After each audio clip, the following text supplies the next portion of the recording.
Hey guys, welcome back with me again in this channel. On today's tutorial, I'm going to show you how you can create a 4K HDR video in the CapCut mobile.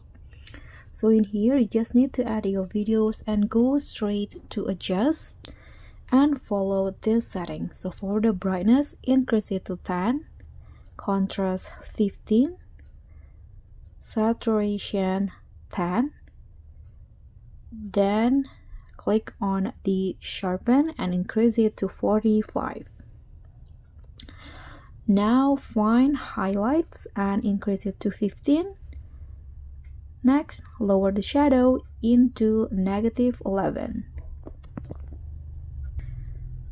Okay, click on the check icon. Now go to the video effect.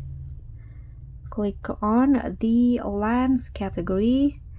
Then select the HDR2 effect, adjust it. Here you can adjust the glow to your liking, and also the range, lower it to 0, size around 10, and the sharpen around 50. Atmosphere and blur 45,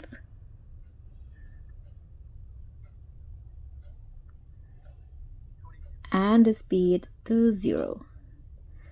Now go back, click on the check icon and adjust the line of the video effect. So this is the result. Let's see the before. Here is the before and here is the after. Thank you so much for watching. Don't forget to like, comment, and subscribe. Also click on the thanks. Bye.